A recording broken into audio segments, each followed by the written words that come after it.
Thank you, everyone, for taking the time out of your day to watch our presentation.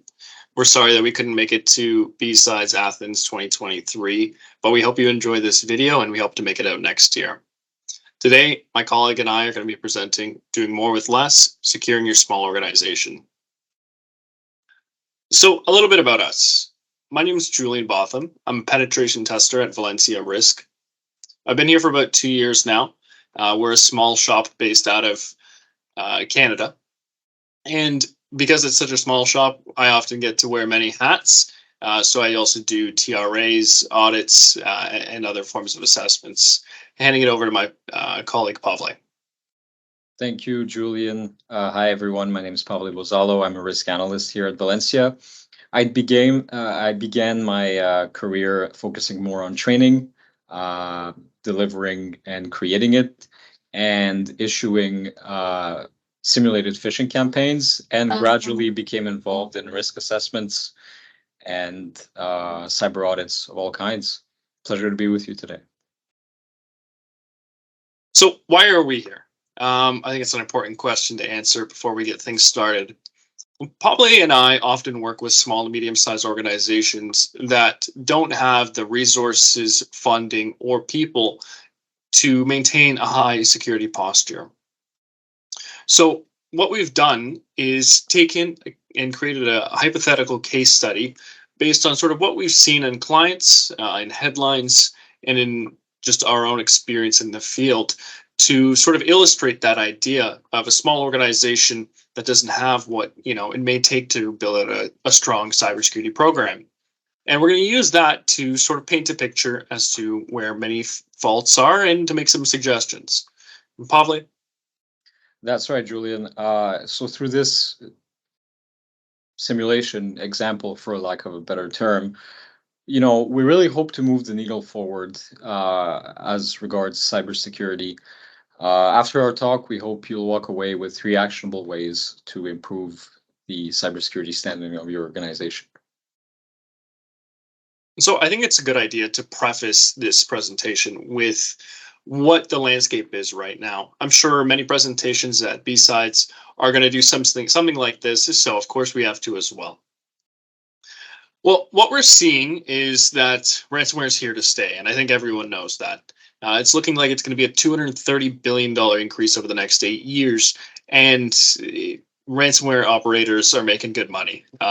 It doesn't seem like this is going to be going away. We're going to have to deal with it head on. As a small organization, I think many of you may wonder, well, why would they attack me? Why would they target me? We don't have much money to give them, that kind of thing. And what it really comes down to is they're looking for the lowest hanging fruit. They're looking for the most vulnerable, and they're just using automated scans to scour the internet, huge phishing campaigns, and often it's these organizations that are targeted the most. And of course, it seems like it's sort of the standard practice nowadays that double extortion is being used. So it's no longer just a crypto lock of your systems. They're also threatening to leak your data, and they are fulfilling that threat. In Canada, we've seen a rise of triple extortion affecting healthcare services as well, where they're now approaching the patients whose medical records that they have for a ransom. And of course, every day we're seeing new evasion techniques, whether it's the latest 0-day or a new TTP to evade what's been documented. Everything's changing all the time. That's right. Ransomware is really here to stay, and this was confirmed to us when, since the beginning of 2023, we saw states take ransomware, cyber crimes, and cyber attacks much more seriously, and giving themselves the means to counter it. So before we talk about what we would actually need from government, we have to say that we've seen a shift towards the protection of users in 2023. So the Biden administration, famously repositioned itself to focus on risk reduction, harm reduction towards organizations and individuals by shutting down threat actor groups instead of infiltrating them to punish them, right? On the other hand, uh, in Europe, which may be more relevant to this audience, we've seen the GDPR give the European Commission the means to punish big tech when it abuses user data. So what do we need from government? Well, this can be crystallized in two main points. The first thing that we'd like to see would be incentives for organizations to be compliant with cybersecurity standards and frameworks. This could be through tax breaks or, in other ways, but by complying with frameworks, people within organizations and organizations themselves stay safe and they keep their customers safe. A And second point, Pavle, oh, sorry, just yes, sorry to interrupt there. go ahead. I know we had delivered a similar presentation to the IAPP earlier this year. And one of the things that we heard from them when we surveyed them and asked them what they think government could do would be tax credits. It's sort of these incentives for these small to medium sized organizations to actually implement these controls to some sort of standard and to make it a lot easier. We all know that cybersecurity is not cheap, and often the executives feel it's just a cost. There's no Right. real profit to be had in cybersecurity. Right. Um, Compliance with frameworks is important. It gives all organizations a baseline degree of cybersecurity. That's a good place to start from and quantitatively measure how far along that organization's grown. So thank you for that, Julian. The second thing that we'd like to see would be some sort of central threat exchange. What we find is that cybersecurity, I don't have to tell you, has its own vocabulary and jargon, and it can be complicated for common people to understand, or laymen to understand the implications of a threat and what should be done to remediate them. So if we had this sort of agency at the global or continental level that would facilitate distribution of actionable threat intelligence items, we would be very happy to see that as well. Yeah, and I know for many listening to this, it sounds like a pipe dream, these sort of ideas, and it is at the moment. But it's our responsibility in the industry to advocate for this and speak about it, just as we are here today. Because with that action, we can actually see change. Maybe I'm just a little bit optimistic, but I think things have been moving in the right direction thus far. They just need a further nudge. And if we don't get those things from government, what's gonna happen? Well, bad things are about to happen. So let's do a little introduction, Pavle, into the hypothetical case study that we developed for everyone today. Sounds good. So we'd like you to envision a healthcare facility, a hospital by the name of Coordinates Hospital.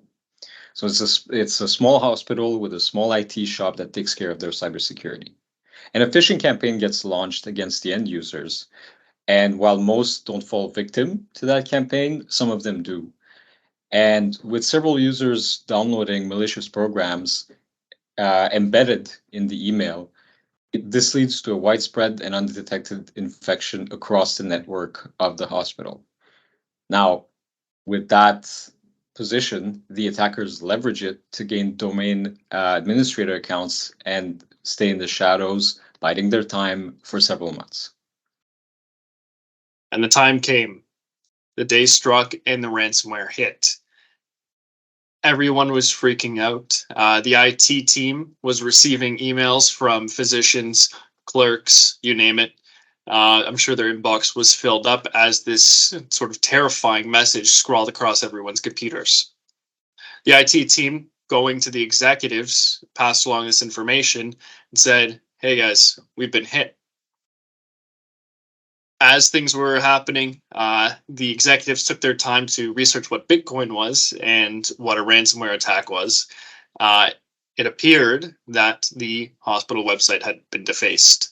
Now, this is something that we see very often in ransomware attacks. The attackers want to turn up the heat and they want to increase the pressure and likelihood of being paid out.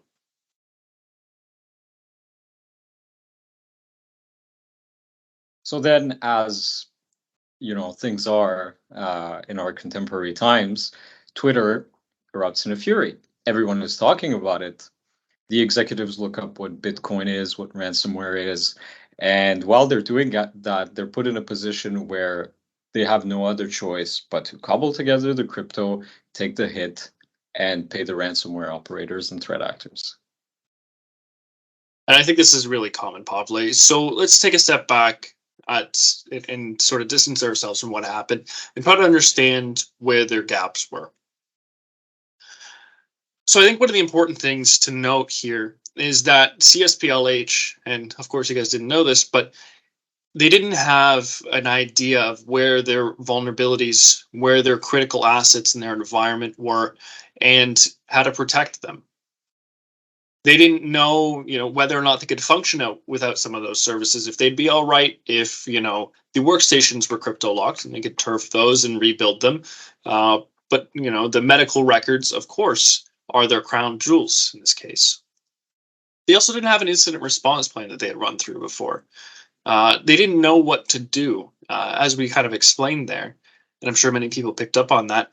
But the executives, when faced with this sort of dire consequence, um, didn't know what was going on. They didn't know how to react. And often, what we see is that they think these kind of things are IT's problems. And Pablo? So fundamentally, another thing that we saw is through the way that the infection spread.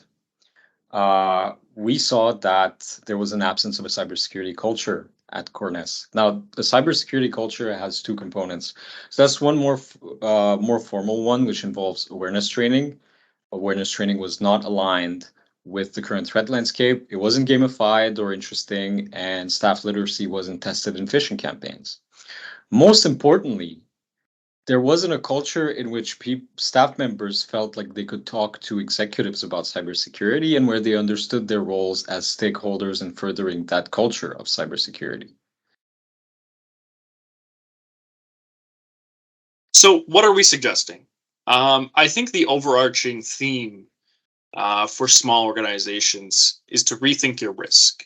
We understand that you don't have the resources to go ahead and do a full TRA of your organization. Those are costly, expensive, and time consuming. And for a small IT shop with little funding, it's not it, and it's not feasible. But I think the first important step towards bettering your cybersecurity posture is having conversations about what organizational risk is. And I think often at the executive level, or even throughout the organization, people define organizational risk and cybersecurity risk as separate entities, when in actuality, they are the same thing. I'd spoken to a colleague who had given a similar talk and had run through a tabletop exercise at a conference, and afterwards he was pulled aside by a CIO. And that CEO said to him, before a ransomware attack, cybersecurity is IT's problem.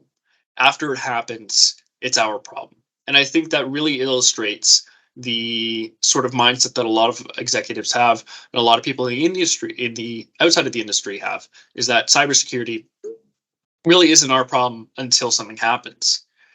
So what are we suggesting in sort of the absence of a TRA? Well, I think it's important to sort of sit down and look at what your crown jewels are. That's something that's very feasible, much more easily done.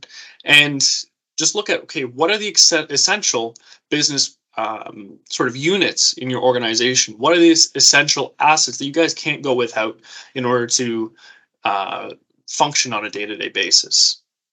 These may be, in CSPLH's example, the medical records. They may be some equipment. And it's important because as you take this information and you gain an understanding of where your critical assets lie, you can use that to build into simulations. So what are we saying when we say simulations? Well, I know it's a lot easier said than done, but getting some time out of your executive's calendar to sit them down. And I think that's important to note on its own, that it can be challenging to get them to chat about cybersecurity and to help them understand that if something had happened, just because their calendar's full doesn't mean, when a cyber attack is going to happen is going to be when they have time for it. But get them down and sit them through a scenario where some of these essential services are taken offline. See what they would say. And I think many people's first answer when it comes to paying ransomware is, we'll never do it. But if all these essential services are halted and the ransomware is a decent price, or the ransom fee, they may end up doing it, right? And it's important to have these conversations. Involve people like your legal team, your communications team, whoever owns those critical assets, who may not directly feel like they're a part of cybersecurity, and empower them to realize that they're a stakeholder in this as well. And it's not just limited to executives. There are great opportunities to run simple yet effective technical simulations as well. The Cyber HQ out of the UK offers a tabletop in the box, which allows you to sort of create a command and control emulation in your network and allow your IT team to do a little bit of threat hunting. Get them to stretch their legs in a way that they haven't and make it something fun. Um, and I think it's important to run these simulations because if you don't have an incident response plan in place, it illustrates to these people at the high level and at the technical level the importance of one. And even if you do have one, it'll help you find gaps in that. Yes, that's quite true, Julian. And let me riff a little bit on your remark about simulations, because it can be simulations are useful in that you get to experience where and identify where your blind spots are and mitigate them Absolutely. without actually being in the heat of the action. And Hmm. what's interesting about simulations is that they actually apply to a variety of different cybersecurity functions. So Julian mentioned tabletop exercises at the executive level, technical exercises at the technical level, but there's also phishing campaign simulations. Microsoft, know before different services are provided to craft your own phishing campaigns and test staff's literacy and their likelihood to fall for them. The reason why that's important is that the overwhelming majority of malware gets within a system through social engineering and tricking people into, letting it in pretty much, right? Hmm. So that should be an integral part of what it means to build a cybersecurity culture. When you're Absolutely. when you're procuring your training modules, make sure that they're up to date with the current threat landscape. Make sure that they cover um, all of the information that a user should know, and optimally, if you can tailor some training modules to specific functions in your organizations, you should do that. But most importantly, is create that cybersecurity culture in your organization where employees feel free to ask questions about cybersecurity, where IT knows this and follows that mission along, and where executives are open about it. And Pavle, Cybersecurity, yes, sorry, I just want to interject there, but I think it's important to really drive home that it's not about putting the bulletin up in the absolutely. in the lunchroom saying, don't share your password. It's a lot more than No, that when it comes to building a yeah, culture. 100%. And one of the ways that this is done is through discussion, engagement, but most importantly, since COVID began, uh, personal devices and work devices, our personal cyber life and our professional cyber life are intertwined. Staff members have to understand that they're stakeholders in their organization's cybersecurity, but also that cybersecurity doesn't end at the office or, at work functions. Um, these are the techniques that are taught in training. They're cyber hygiene techniques that should be applied in your professional life just as much as your personal life.